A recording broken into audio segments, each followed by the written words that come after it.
والصلاة والسلام على نبيه محمد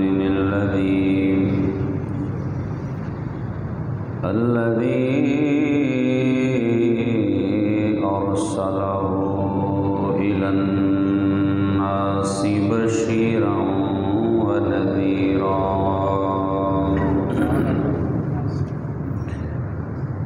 وعلى آله وأصحابه سلاما كثيرا.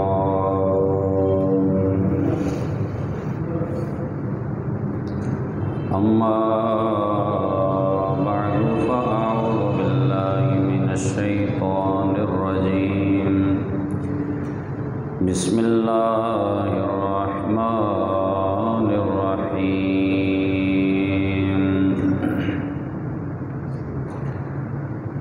ألا إن أولياء الله لا خوف عليهم ولا هم يحزنون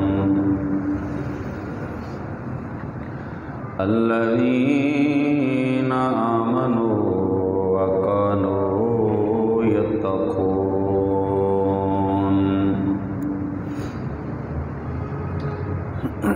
صدق الله مولانا العظيم وبلغنا رسوله النبي الكريم. إن الله وملائكته يصلون على النبي يا أيها الذين آمنوا صلوا عليه وسلموا تسليما. الصلاة والسلام عليك يا سيدي يا رسول الله وعلى آلك وصحابك يا سيدي يا حبيب الله. الصلاة والسلام عليك يا سيدي يا جد الحسن والحسين وعلى آلك وصحابك يا سيدي يا إمام القبلتين. مولاي صل وسلم دائما أبدا على حبيبك خير الخلق كلهم. لي خمسة نطفي بها حر الوباء الحاتمة المصطفى والمرتضى وابناهما والفاطمة. بندے پروردگارم امت احمد نبی دوست دارے چار یارم تابع اولاد علی مذہب حنفیہ دارم ملت حضرت خلیل خاک پائے غوث اعظم زیر سایہ ہر ولی.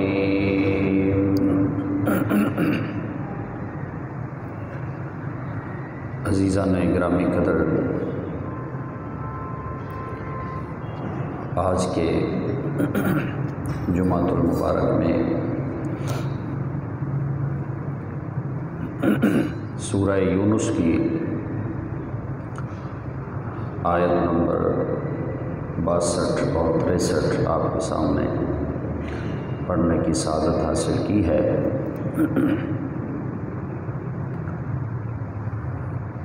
اللہ رب العزت نے کچھ لوگ ایسے ہیں جنہیں اپنی محبت کے لیے اور اپنی ولایت کے لیے ازل سے منتخب کیا ہوتا ہے، اور یہ وہ لوگ ہیں جنہیں اولیاء اللہ کہا جاتا ہے، یعنی اللہ کے ولی، اللہ کے دوست۔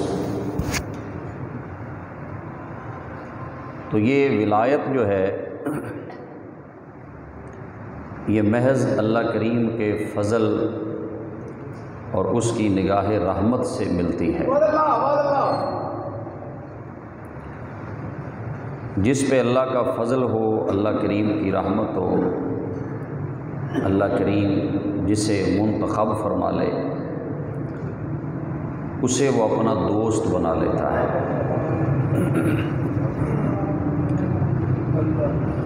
تو پھر جب اللہ انہیں دوست بنا لیتا ہے تو پھر ان کا مقام عام لوگوں جیسا نہیں رہتا، بلکہ وہ اللہ کی نگاہ قدرت میں وہ دوسرے لوگوں سے جدا ہو جاتے ہیں۔ اللہ کریم نے اس مقام پر سورہ یونس میں اپنے ان چنے ہوئے بندوں کا ذکر فرمایا الا ان اولیاء اللہ لا خوف علیہم ولا هم یحزنون، خبردار ہو جاؤ بے شک جو اللہ کے ولی ہیں، اللہ کے دوست ہیں، نہ ان پر کچھ خوف ہے اور نہ ان پر کوئی غم ہے۔ وہ دنیا کے خوف سے نجات پانے والے لوگ ہیں اور کسی چیز کا انہیں کوئی غم نہیں، کیونکہ ان کا تعلق خود اللہ کی ذات سے جڑ گیا ہے۔ تو جس کا تعلق اللہ کی ذات سے جڑ جائے پھر خوف اور غم سے اس بندے کو اللہ نجات عطا فرما دیتا ہے۔ تو یہ اللہ کے محبوب بندوں کا یہاں پہ ذکر کیا گیا، اور ان میں سب سے پہلے نمبر پر جو اللہ کے ولی ہیں، چونکہ یہ قرآن حضور نبی پاک صلی اللہ علیہ وآلہ وسلم کے سینہ اقدس پہ نازل ہوا، اور اس وقت جو لوگ ولایت کے مقام پہ فائز تھے وہ حضور کے اصحاب پاک تھے۔ یعنی اس مقام پہ جو اللہ نے ولیوں کا ذکر کیا ہے، ولیوں کی صف میں سب سے پہلے نمبر پہ حضور کے صحابہ کرام شامل ہیں۔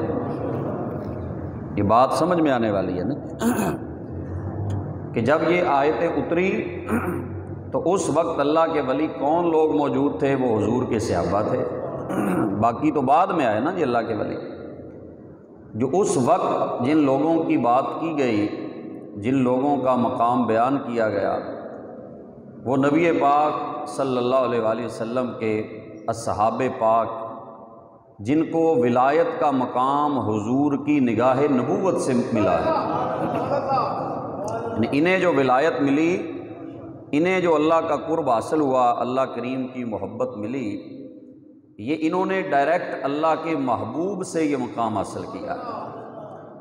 تو باقی سارے ولی، غوث، قطب، ابدال، جو بھی مقامات ولایت کے ہیں، وہ سارے کے سارے مقامات ایک طرف اور صحابی رسول کا مقام ایک طرف۔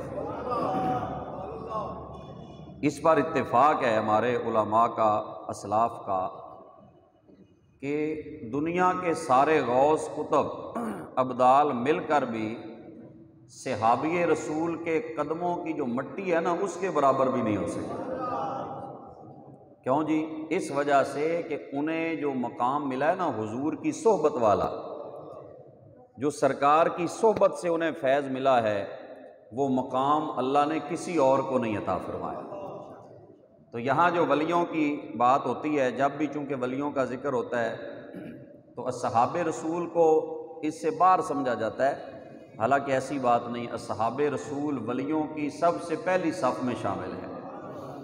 سب سے پہلے نمبر پر، اور داتا علی اجویری رحمۃ اللہ تعالیٰ علیہ انہوں نے کتاب کشف المحجوب جو لکھی ہے نا، بڑی معروف کتاب ہے، انہوں نے امت کے صوفیاء کا جب ذکر فرمایا، امت کے ولیوں کا ذکر کیا، تو سب سے پہلے انہوں نے حضرت ابو بکر صدیق کا ذکر فرمایا کہ صوفیوں میں سب سے بڑے صوفی، ولیوں میں سب سے بڑے ولی، انہوں نے لکھا ہے کہ وہ حضرت صدیق اکبر رضی اللہ تعالیٰ عنہ ہے۔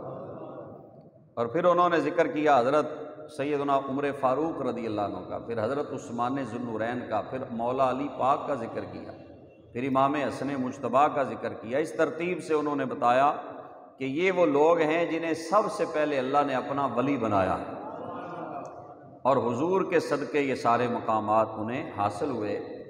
اور ان کی کرامات یہ بہت زیادہ ہیں، میں چونکہ بعض لوگ کہتے ہیں کرامتوں کا انکار کر دیتے ہیں، باقاعدہ حدیث کی کتابوں میں کرامات کے باب موجود ہیں۔ حضرت ابو بکر صدیق کی کرامتیں الگ لکھی ہوئی ہیں، حضرت عمر رضی اللہ عنہ کی کرامات الگ ہیں، حضرت عثمان کی کرامات الگ ہیں، حضرت مولا علی پاک کی الگ ہیں۔ تو اللہ نے ان کو کرامات سے بھی نوازا، اچھے اوصاف بھی اللہ نے عطا فرمائے، حسن اخلاق سے بھی نوازا، علم و عمل سے بھی نوازا۔ اللہ پاک نے وہ ساری خوبیاں جو اولیاء کو اللہ دیتا ہے، اللہ نے حضور کے ان یاروں کو بھی عطا فرمائی، اور سب سے پہلے انہیں اللہ کریم نے یہ منصب عطا فرمایا۔ پھر اس کے بعد یہ سینہ بسینہ یہ فیض تابعین، تبع تابعین، ان سے آگے آج تک یہ فیض ولایت اور اللہ کی محبت والا جو نور ہے وہ آج تک چلتا آ رہا ہے۔ جسے مل جائے وہ اللہ کا ولی ہے، جس پہ نگاہ کرم ہو جائے اس کو اللہ اپنا قرب عطا فرما دیتا ہے۔ اور جب اولیاء کا ذکر ہوتا ہے تو ایک بہت بڑی عظیم شخصیت جنہیں حضور غوث اعظم شیخ عبد القادر جیلانی الحسنی والحسینی جنہیں کہا جاتا ہے، ان کا جو تعارف ہے وہ عام طور پہ آپ نے یہ سنا ہے کہ صرف 11ویں شریف کے حوالے سے ہے۔ میں آپ کو 11ویں سے تھوڑا سا آگے لے جانا چاہتا ہوں، کیوں جی صرف حضور غوث پاک کا جو ہے نا جی نام، وہ 11ویں کے حوالے سے نہیں ہے، بلکہ حضور سیدنا غوث اعظم الشیخ عبد القادر جیلانی محبوب سبحانی الحسنی والحسینی، اللہ کریم نے انہیں اتنا علم عطا فرمایا کہ آپ خود فرماتے ہیں کہ اللہ نے میرے دل پر علم کے 70 دروازے کھول دیے، اور ایک دروازہ کتنا ہے؟ فرمایا آسمان سے زمین تک جتنا سفر ہے نا، ایک دروازہ اتنا بڑا ہے، اللہ نے مجھے 70 علم کے دروازے میرے دل میں اللہ نے کھول دیے۔ اللہ نے علم اتنا عطا فرمایا۔ آج ہمارے علاقے میں، ہمارے دور میں، ہمارے زمانے میں یہ پیری فقیری جو ہے اس کو سمجھتے ہیں کہ یہ ایک الگ شعبہ ہے، جو بندہ جن نکالتا ہے، جو بندہ جناب ہڈیاں دم کر کے دیتا ہے، جو بندہ جناب پھوکے مارتا ہے، یہ اللہ کا ولی ہے، یہ فقیر ہے، یہ درویش ہے، اس کا علم سے کوئی تعلق نہیں۔ وہ کہتے ہیں علم والے اور ہوتے ہیں اور یہ فقیر لوگ اور ہوتے ہیں، ان کی لائن اور ہے، ان کی لائن اور ہے۔ حضور غوث اعظم پیروں کے پیر ساری رات اللہ کی عبادت کرتے، دن کو بیٹھ کر لوگوں کو قرآن اور حدیث پڑھایا کرتے تھے۔ آپ کی سیرت پڑھ لیں آپ، حضور سیدنا غوث اعظم شیخ عبد القادر جیلانی علم حاصل کیا، حالانکہ مادرزاد اللہ کے ولی ہیں، اور کس خاندان سے تعلق ہے؟ اللہ اکبر، خاندان ایسا کہ جو گھرانہ سارے گھرانوں سے اعلیٰ ہے۔ کون ہے؟ حضرت سیدنا غوث اعظم، وہ حسنی اور حسینی سید ہے۔ ماں کی طرف سے امام حسین کی نسل اور باپ کی طرف سے حضرت سیدنا امام حسن کی نسل ہے۔ یہ حسنی اور حسینی سید ہیں، لیکن پھر بھی علم کو چھوڑا نہیں، بلکہ قرآن کا علم حاصل کیا، رسول اللہ کی حدیث کا علم حاصل کیا، فقہ کا علم حاصل کیا، جتنے مروجہ علوم تھے وہ سارے حاصل کیے۔ 8 سال باقاعدہ بغداد شریف میں بہت بڑا مدرسہ جامعہ نظامیہ جس کا نام تھا، وہاں حضور غوث اعظم علم حاصل کرتے رہے اور اتنی مشقت اٹھائی کہ جب کھانا نہ ملتا درختوں کے پتے کھا کے میرے غوث نے گزارا کر لیا۔ آپ کہتے ہیں جی علم اور شے ہے، فقیری اور ہے۔ تو کون سی فقیری لے کے پھر رہا ہے جس میں علم نہ ہو؟ وہ کون سی درویشی ہے جس میں نماز نہیں؟ وہ کون سی معرفت ہے جس کے اندر قرآن کی تلاوت نہیں؟ وہ کون سی درویشی ہے جس کے اندر روزے رکھنے کا طریقہ نہیں؟ شریعت کے اوپر جو پھل لگتا ہے اسے طریقت کہا جاتا ہے۔ کیوں جی؟ یہ حضرت غوث اعظم کی سیرت آپ پڑھیں گے، سنیں گے آج تھوڑی سی، تو آپ کو پتہ چلے گا کہ اللہ نے کتنا علم ان کو عطا فرمایا۔ وہاں پڑھا، اور ساتھ جو گھر سے فیض ملا تھا، گھر سے جو ماں کی طرف سے، باپ کی طرف سے اللہ کریم نے جو نور عطا فرمایا تھا وہ بھی موجود ہے۔ اور پھر بغداد میں پڑھا، اور 8 سال پڑھ کے درختوں کے پتے کھا کر گزارا کر کے پھر وقت آیا کہ پیر و مرشد نے، استاذ نے خود اپنی مسند پہ بٹھایا کہ اب بیٹھو اور دنیا کو دین کی طرف بلاؤ، قرآن کی طرف بلاؤ، رسول اللہ کی محبت کی طرف بلاؤ، سنت کی طرف بلاؤ، اسلام کی دعوت دو۔ اور حضور غوث اعظم پھر ممبر پہ بیٹھے اور مسند تدریس پہ بیٹھے اور سارا دن اللہ کا قرآن پڑھاتے رہے۔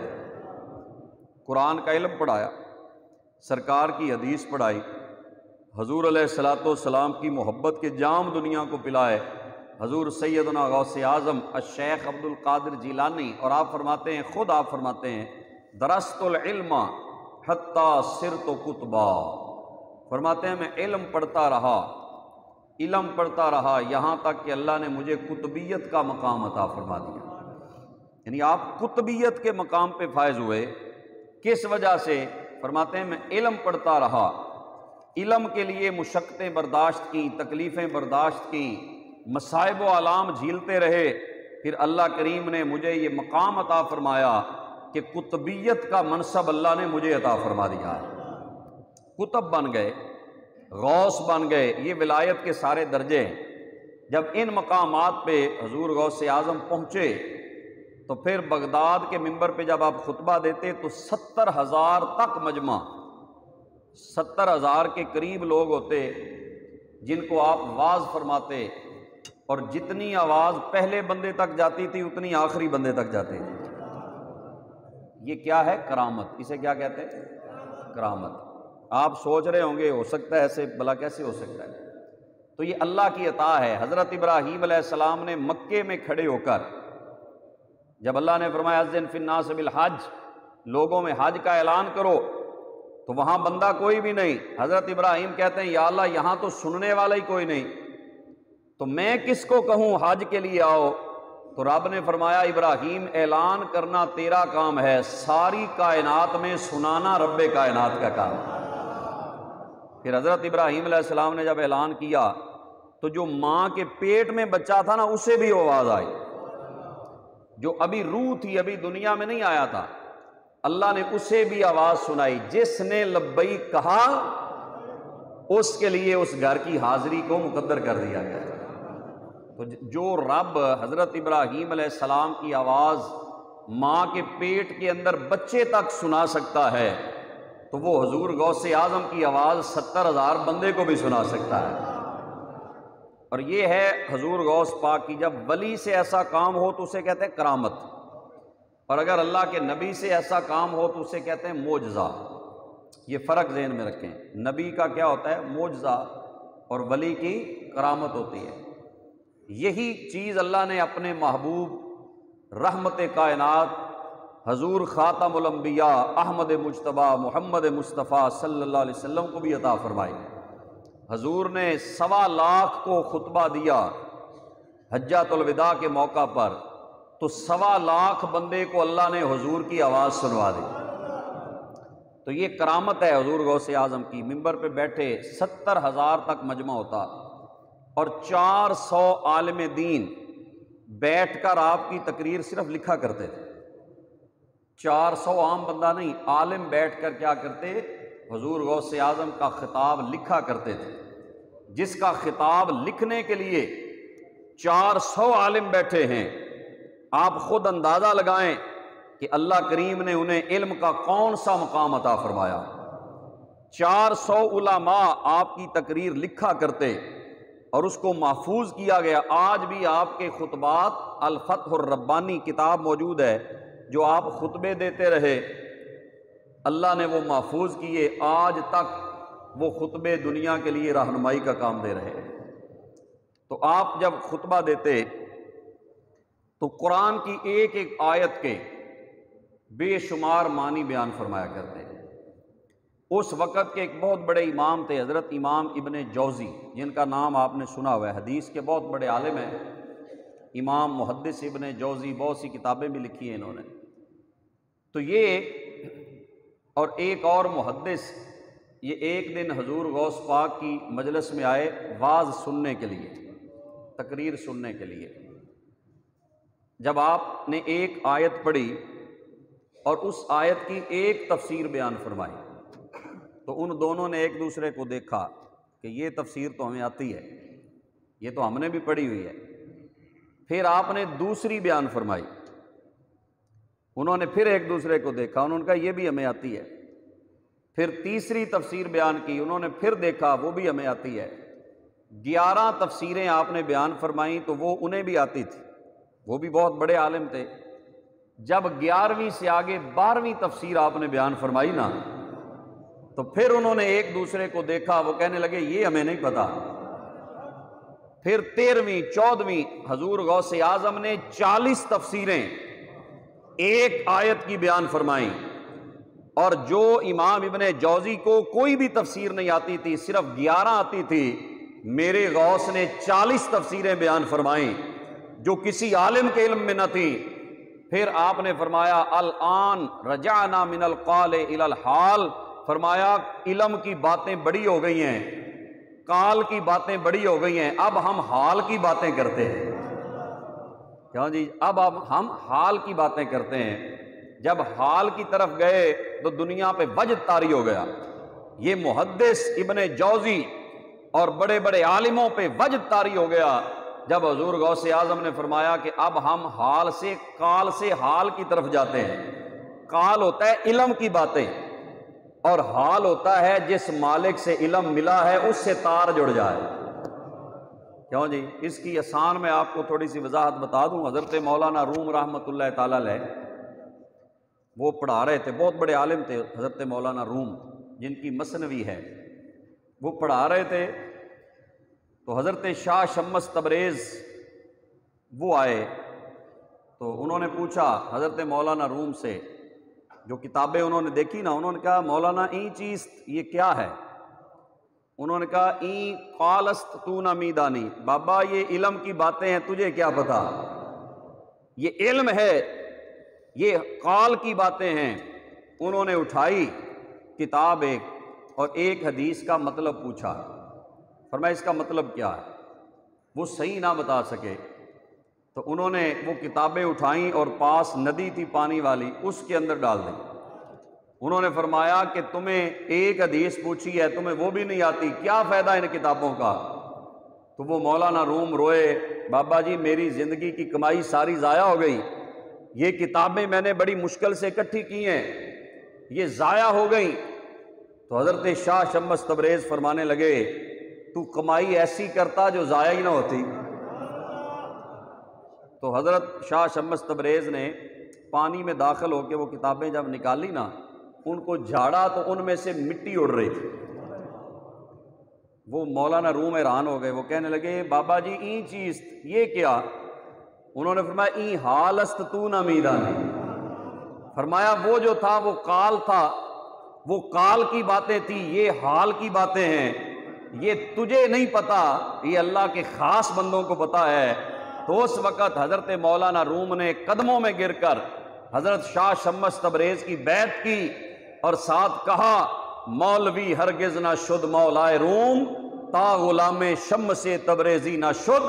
کہتے ہیں مجھے یہ مقام اگر ملا ہے تو شمس تبریز کی غلامی سے مقام ملا ہے۔ یہ ہوتا ہے حال اور قال۔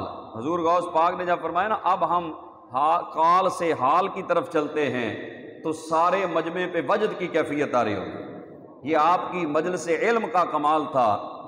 100 عالم اکٹھے ہوئے، اس دور کے 100 علماء اکٹھے ہوئے، اور انہوں نے کہا کہ ہم شیخ عبد القادر جیلانی کا امتحان لیتے ہیں کہ کتنا علم ہے اس کے پاس۔ تو اللہ والوں کا امتحان نہیں لینا چاہیے، کیوں جی؟ اللہ والوں سے فیض لینا چاہیے، اللہ والوں کا امتحان نہیں لینا چاہیے۔ امتحان لینے والے ناکام ہو جاتے ہیں، فیض لینے والوں پہ اللہ کرم فرما دیتا ہے۔ وہ 100 عالم اکٹھے ہوئے، سب نے مشکل ترین مسئلہ، ایک مسئلہ جو تھا نا وہ یاد کر لیا کہ ہم یہ غوث پاک سے پوچھیں گے۔ سب نے ایک مسئلہ یاد کر لیا اور آ کے اکٹھے ہی بیٹھ گئے۔ تو آپ واز کرتے ہوئے آپ نے سر نیچے کیا، جب سارے سر نیچے کیا تو نظر ان کے دلوں پہ ڈالی، اتقوا فراست المؤمن فإنہ ینظر بنور اللہ۔ حضور نے فرمایا مومن کی فراست سے بچو، کیونکہ وہ اللہ کے نور سے دیکھتا ہے، مومن اللہ کے نور سے دیکھتا ہے۔ آپ نے جب نظر ڈالی نا ان پہ تو ایک لائٹ نکلی آپ کی آنکھوں سے اور ان کے سینوں پہ پڑی، جتنا علم تھا سارے کا سارا ضائع ہو گیا۔ جو مسئلے یاد کر کے آئے تھے سارے بھول گئے، وہ تو لرزنے لگ گئے، کانپنے لگ گئے۔ آپ منبر سے اترے اور ایک ایک کو سینے سے لگایا، اور سینے سے لگا کے جو مسئلہ تھا وہ بھی بتایا اور اس کا جواب بھی دیا۔ جو سوال تھا وہ سوال بھی بتایا اور جو جواب تھا وہ جواب بھی دیا۔ وہ سارے کے سارے حیران ہو کے کہنے لگے حضور ہمارا علم سارا چلا گیا۔ جب سینے سے لگایا تو اللہ نے پھر انہیں سارا علم عطا فرما دیا۔ یہ امتحان لینے گئے تھے 100، انہیں نہیں پتا تھا کہ یہ صرف علم والے نہیں، ان کو اللہ نے نور ولایت بھی عطا فرمایا ہوا ہے۔ تو اور اتنا علم اللہ نے آپ کو دیا کہ بڑے سے بڑا مسئلہ بھی آپ کے پاس آتا تو آپ اسی وقت اللہ کے فضل سے اس کا حل عطا فرما دیا کرتے ہیں۔ یعنی آپ کا فتویٰ پوری دنیا میں چلتا تھا۔ حضور سیدنا غوث اعظم شیخ عبد القادر جیلانی الحسنی والحسینی، ان کا فتویٰ دنیا میں چلتا۔ ایک بڑا مشکل سوال آ گیا جس کا جواب کسی عالم کے پاس نہ ملا، تو وہ فتویٰ، وہ سوال، وہ بغداد شریف حضور سیدنا شیخ عبد القادر جیلانی رضی اللہ عنہ ان کے پاس آیا۔ تو سوال کیا تھا سنیے، بڑا مشکل سوال ہے۔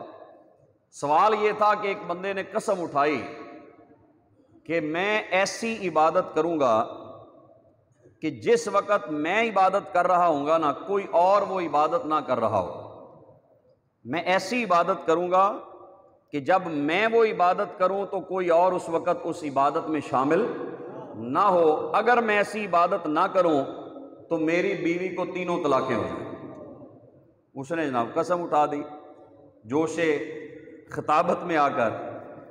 جب اس نے یہ قسم اٹھائی تو سارے علماء نے کہا ایسی عبادت ہے ہی کوئی نہیں کہ اگر آپ نماز پڑھیں گے تو دنیا میں ہزاروں لوگ، لاکھوں لوگ نماز پڑھ رہے ہیں، آپ درود پڑھیں گے تو لاکھوں لوگ درود پڑھ رہے ہیں، آپ قرآن پڑھیں گے دنیا میں لاکھوں لوگ قرآن پڑھ رہے ہیں، آپ صدقہ دیں گے دنیا میں لاکھوں لوگ اور بھی صدقہ دے رہے ہیں۔ ایسی عبادت نہیں ہے کہ جب تو کرے تو کوئی اور اس عبادت کو نہ کر رہا ہو۔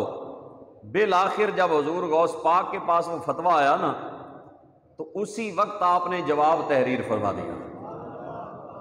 نہیں، علم پہ سبحان اللہ نہیں کہتے آپ، کیوں جی کرامتیں مجھے بھی بڑی آتی ہیں، تو کرامتوں پہ نہیں علم کی بات پہ بھی سبحان اللہ کہا کریں۔ حضور سیدنا شیخ عبد القادر جیلانی الحسنی والحسینی، آپ نے جواب کیا دیا؟ آپ نے فرمایا یہ بندہ ایسا کرے مکہ میں چلا جائے اور کعبۃ اللہ کے پاس جتنے لوگ ہیں نا ان سب کو باہر نکالا جائے اور یہ کعبے کا طواف کرے، اس کی قسم پوری ہو جائے۔ کیونکہ کعبے کا طواف ایسا عمل ہے کہ کعبہ دنیا میں صرف ایک ہے، جب یہ طواف کر رہا ہوگا تو کوئی اور کعبے کے طواف میں شامل نہیں ہوگا۔ اگر یہ کعبے کا طواف کر لے تو اس کی بیوی کو طلاق نہیں ہوگی بلکہ اس کی قسم پوری ہو جائے گی۔ دنیا حیران ہو گئی کہ اللہ کریم نے کیسا علم عطا فرمایا ہے، یہ کیوں نہ علم ہوتا بیٹا جو علی شیر خدا کا ہے۔ کیوں جی، رگوں میں خون حیدری ہے نا، یہ تیری نسل پاک میں ہے بچہ بچہ نور کا، تو ہے عین نور تیرا سب گھرانہ نور کا۔ یہ اللہ کریم نے اس گھرانے کے صدقے سے بڑا فیض عطا فرمایا کہ مشکل سے مشکل مسئلہ، اور یہ جو روحانی فیض آپ نے دیا یہ خود نبی پاک صلی اللہ علیہ وآلہ وسلم نے ان کے منہ میں اپنی زبان مبارک ڈالی ہے۔ آج بھی سرکار کے کرم کے دریا جاری ہیں، آج بھی حضور کی نگاہ رحمت اپنے غلاموں پہ ہوتی ہے، لیکن آگے لینے والا کوئی ہو تو پھر اس پہ نظر رحمت ہوتی ہے۔ اس کی مثال ہے کہ کوئی بارش ہو رہی ہو نا، بارش، تو کوئی بندہ پیالہ سیدھا کر کے رکھ دے اور ایک بندہ پیالہ الٹا رکھ دے، تو جب بارش ختم ہوگی تو جو سیدھا پیالہ ہے وہ بھر جائے گا اور جو الٹا پیالہ ہے وہ خالی کا خالی رہے گا۔ کیوں جی، یہ تو کوئی منطقی مسئلہ نہیں، سادہ سا مسئلہ ہے۔ بارش ہو رہی ہو، آپ چیک کر لیں کہ پیالہ ایک سیدھا رکھ دیں، ایک پیالہ الٹا رکھ دیں، تو جو پیالہ سیدھا ہوگا وہ بھر جائے گا، جو الٹا ہے وہ خالی رہے گا۔ تو میرے آقا کی رحمتوں کی بارش تو ہو رہی ہے، جن کے پیالے سیدھے تھے، کوئی غوث اعظم بن گیا، کوئی داتا علی حجویری بن گیا، کوئی 90 لاکھ کو کلمہ پڑھانے والا خواجہ معین الدین چشتی اجمیری بن گیا۔ میرے آقا قاسم ہیں، اللہ کی نعمتوں کو تقسیم کرنے والے۔ میرے آقا کی نظر رحمت سے آج بھی ولایت کا منصب دیا جاتا ہے۔ حضور سیدنا غوث اعظم آپ اجمی تھے، اصل میں اجمی سمجھتے ہیں، عربی کے علاوہ جتنے لوگ ہیں وہ اجمی ہیں۔ عرب والے اپنے آپ کو عرب کہتے ہیں، باقیوں کو اجمی کہتے ہیں۔ کوئی انگلش بولنے والا ہے، کوئی فارسی، کوئی اردو، پنجابی، سب اجمی ہیں، اور جو عربی زبان جس کی ہے وہ کون ہے؟ وہ عربی ہے۔ تو حضور غوث اعظم اصل میں آپ عربی نہیں ہیں، آپ ایران کا ایک قصبہ تھا چھوٹا سا گیلان، وہاں کے رہنے والے، عربی نہیں، فارسی زبان ہے بیسیکلی۔ تو جب آپ کو منبر پہ ابھی بیٹھے نہیں تھے، اس سے پہلے علم مکمل کر لیا، پڑھ لیا، تو فرماتے ہیں کہ ظہر کی نماز سے پہلے میرے کریم آقا، نبیوں کے تاجدار، احمد مختار، دانائے غیوب، رحمت کل کائنات حضور تشریف لائے۔ حضور نے فرمایا عبد القادر، تم نے اتنا پڑھا ہے، لوگوں کو کوئی دعوت بھی دو، لوگوں کو واعظ بھی کرو، لوگوں کو علم سکھاؤ۔ تو آگے سے عرض کی کہ حضور میں اجمی ہوں، میری زبان عربی نہیں ہے، تو عربیوں کے سامنے بولتے ہوئے جھجک آتی ہے۔ عربی جو ہے نا، آپ سے میں عربی باتیں کروں تو آپ کو کون سا سمجھ آنی، میں بے جھجک کر سکتا ہوں، لیکن اگر عربیوں کے سامنے کروں گا تو وہاں ڈروں گا کہ میں عربی صحیح نہ بولی تو ان کو پتہ چل جائے گا۔ تو فرمایا کہ میں اجمی ہوں، یہ عربی ہیں، ان سے کلام کرتے ہوئے ڈر لگتا ہے کہ میری زبان اصل میں عربی نہیں۔ تو سرکار نے فرمایا اپنا منہ کھولو۔ منہ جب کھولا نا تو میرے کریم آقا نے 7 دفعہ اپنی زبان مبارک حضور غوث اعظم کے منہ میں ڈالے، 7 دفعہ حضور نے فیض عطا فرمایا۔ اب کہتے ہیں ظہر کا ٹائم ہوا، ظہر پڑی، جب واپس آیا نا تو حضور گئے تھے، ادھر سے مولا علی شیر خدا آ گئے۔ انہوں نے فرمایا عبد القادر، وہی سوال کیا، عبد القادر آپ واعظ کیوں نہیں کرتے؟ کہا حضور میں عربی نہیں ہوں، اجمی ہوں، تو عربیوں کے سامنے کیسے تقریر کروں؟ فرمایا منہ کھولو۔ منہ کھولا تو مولا علی نے 6 دفعہ اپنی زبان ڈالی۔ تو پوچھا کہ حضور ابھی سرکار آئے تھے تو 7 دفعہ حضور نے اپنی زبان مبارک میرے منہ میں ڈالی ہے، آپ نے 6 دفعہ ڈالی ہے۔ تو حضور حضرت مولا علی فرمانے لگے آدابا ما رسول اللہ، میں نے رسول اللہ کی برابری نہیں کرنا اچھا سمجھا، میں نے حضور کے ادب کی وجہ سے میں نے 7 دفعہ نہیں 6 دفعہ اپنی زبان تمہارے منہ میں ڈالی ہے۔ فرمایا پھر میں جب منبر پہ بیٹھا تو عربی میں کلام کیا تو بڑے بڑے عربی دان قدموں میں بیٹھے ہوتے، غوث اعظم منبر پہ بیٹھ کے بات فرما رہے ہیں۔ یہ فیض ملا گنبد خضرا والے آقا صلی اللہ علیہ وآلہ وسلم کی بارگاہ سے کہ عربی نہ ہونے کے باوجود پھر عربی میں کتابیں لکھی، عربی میں واعظ کیے، عربی میں تقریریں کی، اور پھر منبر پہ بیٹھ کے آپ نے جو فرمایا قدمی ھذہ علی رقبۃ کل ولی اللہ، فرمایا سنو میرا قدم ہر ولی کی گردن پر، میرا قدم ہر ولی کی گردن پر ہے، جتنے ولی قیامت تک آئیں گے ان کی گردن پہ قدم میرے غوث اعظم کا ہے۔ کیوں جی؟ قدم حضور سیدنا شیخ عبد القادر جیلانی محبوب سبحانی کا ہے، ان کی مہر سے ولایت ملتی ہے، قدم غوث اعظم کا ہے۔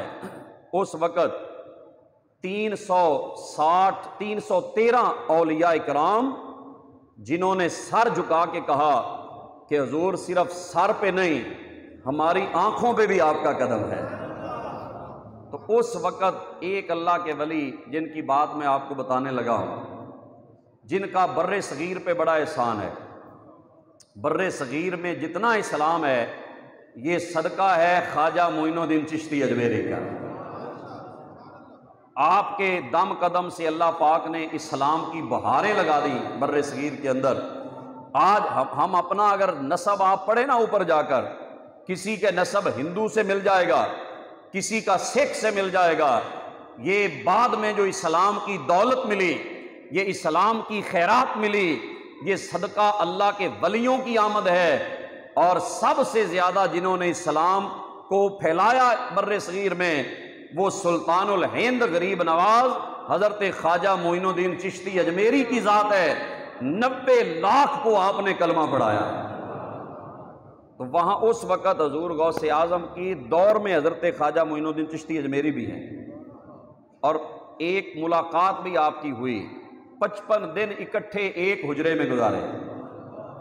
اس وقت جب آپ نے فرمایا نا قدمی ھذہ علی رقبۃ کل ولی اللہ، تو آپ کہیں بیٹھ کے اللہ کا ذکر کر رہے تھے، سر جھکایا اور کہا بل قدماک علی رأسی وعینی، اے عبد القادر جیلانی تیرا قدم صرف میرے سر پہ نہیں، میرے سر پہ بھی تیرا قدم ہے، میری آنکھوں پہ بھی تیرا قدم ہے۔ تو آپ نے اس وقت انہیں ہندوستان کی ولایت عطا فرمائی، سلطان الہند بنا دیا۔ تو یہ آپ نے جو فرمایا قدمی ھذہ علی رقبۃ کل ولی اللہ، میرا قدم ہر ولی کی گردن پر ہے، یہ قیامت تک جتنے بھی ولی آئیں گے سب کو فیض حضور غوث اعظم کی بارگاہ سے ملے گا۔ حضرت سیدنا غوث پاک کو اللہ نے یہ بلند رتبہ عطا فرمایا۔ تو آئیے میں آپ کو ان کی تھوڑی سی کوئی تعلیمات کے بارے میں بھی عرض کر دوں۔ ان کے فرمودات بہت زیادہ ہیں، ایک دو باتیں میں آپ کی خدمت میں عرض کرتا ہوں۔ حضور سیدنا غوث اعظم الشیخ عبد القادر جیلانی الحسنی والحسینی، ان کے فرمودات کے اندر ایک جو قول آج میں آپ کے سامنے ابھی عرض کرنے لگا ہوں، توجہ سے سنیے۔ طہارت کے بارے میں آپ کیا فرماتے ہیں؟ اب فقہ کی جتنی آپ کتابیں پڑھیں گے نا، سب سے پہلے آتا ہے کتاب الطہارہ، طہارت کے بارے میں بات، پاکی پلیدی کیا ہوتی ہے، کون سا پانی پاک ہوتا ہے، کون سا پلید ہوتا ہے، پانی میں کتا گر جائے تو پاک کیسے ہوتا ہے، تیمم کیسے ہوتا ہے، وضو کیسے ہوتا ہے، غسل کیسے ہوتا ہے، نجاست غلیظہ کیا ہوتی ہے، نجاست خفیفہ کیا ہوتی ہے، یہ سارے مسائل ہیں۔ فقہاء نے اپنی کتابوں میں جو مسائل لکھے طہارت کے بارے میں، انہوں نے صرف ظاہری طہارت پہ زور دیا، لیکن سنیے جو حضور غوث اعظم نے طہارت کے بارے میں فرمایا نا، فرمایا طہارت کی 2 قسمیں ہیں، یہ بات پلے باندھ کے جائیں۔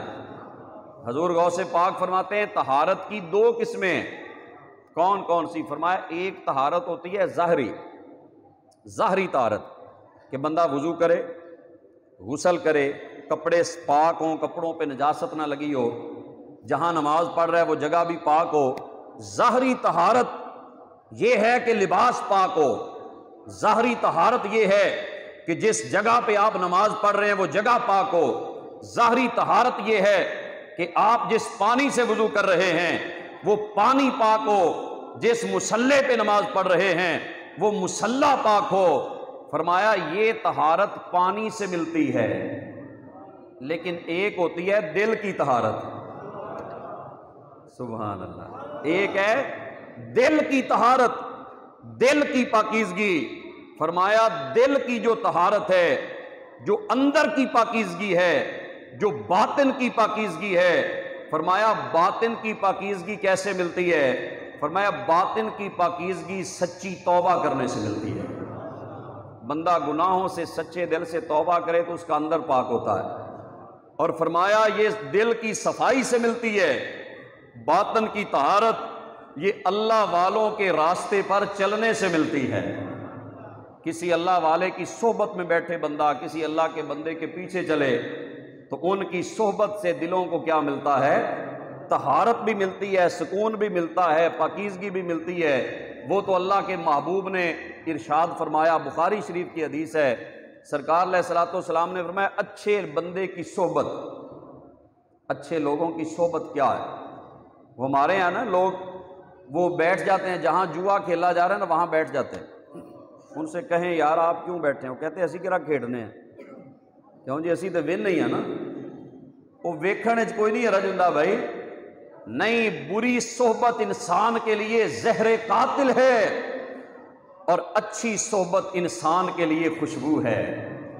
میرے کریم آقا صلی اللہ علیہ وآلہ وسلم نے فرمایا اچھے بندے کی صحبت ایسے ہے جیسے عطر بیچنے والے کے پاس بیٹھ جاؤ۔ ٹھیک ہے، جو عطر بیچنے والا ہے نا، عطار اس کو کہتے ہیں، عطر بیچنے والا، حضور نے فرمایا اس کے پاس بیٹھو گے نا تو یا تو تمہیں وہ خوشبو ویسے تحفے میں دے دے گا، تحفے میں نہیں دے گا تو تم 2 پیسے دے کے وہاں سے خرید لو گے، کوئی خوشبو اچھی لگے گی وہ خرید لو گے۔ اگر خریدو بھی نہ، وہ دے بھی نہ، تو جتنی دیر بیٹھو گے وہاں سے خوشبو آتی رہے گی۔ کیوں جی؟ جتنی دیر بیٹھو گے وہاں سے خوشبو آپ کو آئے گی۔ صحبت سالے ترا سالے کند، صحبت تالے ترا تالے کند۔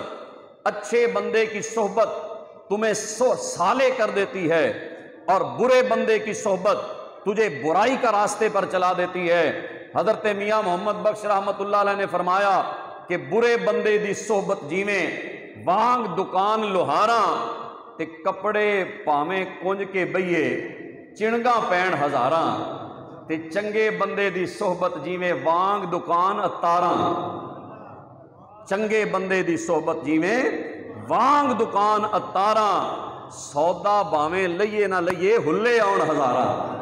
ہاں جی، سودا باویں لئیے نہ لئیے تے ہلے آن ہزاراں۔ اچھے لوگوں کی صحبت، حضور غوث اعظم فرما رہے ہیں اچھی صحبت انسان کے دل کو پاک کرتی ہے، پاک لوگوں کی صحبت انسان کے دل کو سکون دیتی ہے۔ اللہ والوں کے جہاں ڈیرا ہوتا ہے نا جی، اللہ والوں کا جہاں ڈیرا ہے وہاں پر مردہ دل زندہ ہو جاتے ہیں۔ نہیں سبحان اللہ، جمعے کے بعد کہہ رہے ہیں اچھے بندوں کا جہاں ڈیرا ہوتا ہے وہاں کیا ہوتا ہے؟ دلوں کو زندگی ملتی ہے۔ مثال دوں آپ کو، قرآن پاک میں حضرت موسیٰ نے کہا تھا یا اللہ وہ خضر کہاں ملے گا، اس کی نشانی بتا۔ فرمایا یہ مچھلی بھون کر ڈال لو ڈبے میں، جہاں مچھلی زندہ ہو جائے سمجھنا خضر کا ڈیرا یہاں پہ آ گیا۔ اللہ اکبر۔ فرمایا مچھلی کو ڈبے میں ڈال لو، بھونی ہوئی مچھلی اللہ کا قرآن کہتا ہے جب ڈبے میں ڈالی گئی اور وہاں پہنچے جہاں 2 دریا ملتے ہیں، جہاں 2 دریا ملتے ہیں وہاں جب پہنچے نا تو وہ مچھلی ڈبے سے نکلی۔ فَاتَّخَذَ سَبِيلَهُ فِي الْبَحْرِ سَرَابًا، اللہ کا قرآن کہتا ہے بھونی ہوئی مچھلی باہر آئی اور اس نے دوڑ کر وہ مچھلی کیا ہے پانی میں چلی گئی۔ وہ حضرت یوشع بن نون حیران ہو گئے کہ یہ مچھلی بھونی ہوئی زندہ کیسے ہو گئی، یاد نہ رہا بتانا، تھوڑا سا آگے گئے، حضرت موسیٰ نے فرمایا وہ مچھلی لاؤ ناشتہ تو کریں، بھوک لگ گئی ہے۔ انہوں نے کہا حضور کیڑی مچھلی؟ انہاں کہا کیڑی مچھلی؟ انہاں کہا جی جڑی پن کے لے آندی سی، انہاں کہا وہ دریا جو وڑ گئی۔ تو سنیے حضرت موسیٰ کا جملہ اللہ کا قرآن فرماتا ہے، حضرت موسیٰ کہنے لگے اور تم نے بتایا کیوں نہیں، چلو واپس چلیں، جہاں پہ مچھلی زندہ ہوئی ہے وہی جگہ ہے جہاں خضر کا ڈیرا ہے، وہاں واپس آئے۔ یہ صحبت صالح ہوتی ہے۔ دل زندہ، اگر مچھلیاں زندہ ہو جاتی ہیں تو مرے ہوئے دل بھی اگر کسی اللہ والے کی صحبت میں جاؤ تو اللہ زندگی عطا فرما دیتا ہے۔ تو صالح صحبت، حضرت غوث پاک فرماتے ہیں اللہ والوں اہل طریقت کی راہ پہ چلنا یہ انسان کے اندر کو پاک کرتا ہے۔ ظاہری طہارت، پاک ظاہری پاکی بھی ضروری ہے اور دل کی طہارت بھی کیا ہے؟ ضروری ہے۔ تو سب نے لکھا ظاہری طہارت، لیکن حضور سیدنا غوث اعظم نے فرمایا باطنی طہارت کا ہونا بھی کیا ہے؟ ضروری ہے۔ وہ یہ گٹے بھی دھوئے، گٹے گوڈے مڑ مڑ دھویں، تیرے اندروں گئی نہ پلیتی۔ وہ اللہ والوں نے کہا ہے گٹے گوڈے صرف دھونے سے بات نہیں بنتی، بات اس وقت بنتی ہے جب بندے کا ظاہر بھی پاک ہو جائے، بندے کا اندر بھی پاک ہو جائے۔ تو اچھی صحبت فرمایا بندے کے دل کو پاک کرتی ہے۔ اور حضور غوث اعظم نے فرمایا 12 خصلتیں ایسی ہیں جو بھی سجادہ نشین بنے، کسی اللہ کے ولی کا جان نشین بنے، 12 چیزیں اس کے لیے ضروری ہیں۔ کتنی؟ بول لو تو صحیح۔ 12 کلی یار بھی نہیں کھانی، حضور غوث پاک دی تعلیم بھی لو۔ 12 چیزیں ہوں گی تو فرمایا وہ اللہ کا بندہ ہے، وہ کسی منصب پہ بیٹھنے کے قابل ہے۔ اگر یہ 12 چیزیں نہیں تو وہ سجادہ نشین نہیں ہو سکتا۔ فرمایا 2 صفتیں اس میں اللہ والی ہونی چاہیے۔ 2 صفتیں کون سی ہونی چاہیے؟ اللہ والی۔ اللہ کی کون سی 2 صفتیں؟ فرمایا اللہ ستار ہے، پردے ڈالنے والا، تو اس بندے کو چاہیے وہ بھی پردے ڈالنے والا ہو، وہ لوگوں پہ پردے ڈالنے والا ہو۔ اور دوسرا رحمت، اللہ کی صفت رحیم اور رحمان ہے، تو اس اللہ کے بندے کو بھی چاہیے کہ وہ لوگوں پہ رحم کرنے والا ہو، لوگوں پہ رحم کرنے والا ہو۔ اور 2 صفتیں فرمایا اس میں رسول اللہ صلی اللہ علیہ وسلم کی صفتیں ہونی چاہیے۔ کون سی؟ فرمایا ایک شفقت کرنا، لوگوں پہ شفقت کرنا، اور ایک لوگوں پہ مہربانی کرنا۔ یہ 2 صفتیں اللہ کے نبی سے لے، اور 2 صفتیں حضرت ابو بکر صدیق والی ہونی چاہیے۔ حضور غوث پاک فرماتے ہیں 2 صفتیں حضرت صدیق اکبر والی ہونی چاہیے۔ کون کون سی؟ فرمایا صدق، سچائی، سچائی، خود بھی سچا ہو اور لوگوں کے سامنے سچ بولنے کی بھی طاقت رکھتا ہو، خود بھی سچا ہو اور سچ بولنے کی طاقت ہو۔ یہ 2 صفتیں حضرت صدیق اکبر والی ہوں اور 2 صفتیں حضرت عمر فاروق والی ہوں۔ وہ کون سی؟ فرمایا ایک تو لوگوں کو نیکی کی دعوت دینے والا ہو اور دوسرا لوگوں کو برائی سے روکنے والا ہو۔ یہ حضرت عمر کی صفتیں ہیں۔ فرمایا نیکی کی دعوت دے، برائی سے روکنے والا ہو۔ اور 2 صفتیں حضرت عثمان غنی سے لے۔ وہ کون سی؟ فرمایا ایک مسکینوں کو کھانا کھلانا، مسکینوں کو کھانا کھلانا۔ کیوں جی؟ اللہ والے جو ہیں ان کی زندگی یہ ہوتی ہے کہ وہ خدمت خلق کرتے ہیں۔ کچھ جو جعلی پیر ہیں وہ مریدوں کو کہتے ہیں کاکا لے کے کی آئے ہیں تو دے کے کی جانا ہے۔ کیوں جی؟ آئے ہو تو کیا لے کے آئے ہو، جاؤ گے تو کیا دے کے جاؤ گے؟ اور سال بعد جب سرکار کا چکر لگتا ہے مرید کے گھر، مرید ڈرنے لگ جاتا ہے، پتہ نہیں اس باری مجھ جانی کہ کٹا جانا۔ وہ ایسے پیر نہیں ہوتے، پیر وہ ہوتے ہیں جو مسکینوں کو، غریبوں کو کھانا کھلانے والا۔ وہ صوفی نہیں جس کی نظر مرید کی جیب پر ہوتی ہے، صوفی وہ ہوتا ہے جس کی نظر مرید کے دل پر ہوتی ہے۔ فرمایا کہ وہ حضرت عثمان کی 2 صفتیں ہوں، مسکینوں کو کھانا کھلانا، عبادت کے لیے راتوں کو جاگنا۔ یہ حضرت عثمان غنی کی صفتیں ہیں، رات کو جاگ کے عبادت کرے۔ اور 2 صفتیں کس کی ہونی چاہیے؟ شاہ مردہ۔ حضرت علی کے نام پہ بھی جو سبحان اللہ نہیں کہتا، مجھے اس پہ شک ہونے لگتا ہے، پتہ نہیں وہ جاگ رہا ہے یا سویا ہوا ہے۔ شاہ مردہ، شیر یزداں، قوت پروردگار، لا فتح الا علی، لا سیف الا ذوالفقار۔ جو ولیوں کا بادشاہ علی، جو علم والوں کا بادشاہ علی، جو ہر مومن کا مولا ہے وہ مولا علی ہے۔ فرمایا 2 صفتیں علی والی ہوں۔ کون سی؟ فرمایا ایک صفت سخاوت اور جواں مردی، اللہ کی راہ میں سخاوت کرنے والا ہو، دلیر ہو۔ ایک تو سخاوت ہو، سخی ہو، یہ مولا علی کی صفت ہے، اور دوسری صفت دلیر ہو، بہادر ہو، ڈرنے والا نہ ہو۔ یہ 12 صفتیں حضور غوث پاک فرماتے ہیں جس میں ہوں وہ سجادہ نشین بن سکتا ہے، جس میں یہ صفتیں نہیں وہ سجادہ نشین بننے کے قابل نہیں ہے۔ یہ ہمارے جن پیروں کو ہم مانتے ہیں وہ یہ ہیں، کیوں جی؟ ہم جن ولیوں کو مانتے ہیں وہ یہ ولی ہیں جس کی ہر ادا سنت مصطفیٰ۔ ایسے پیر طریقت پہ لاکھوں سلام۔ اللہ کریم ہمیں عمل کی توفیق عطا فرمائے۔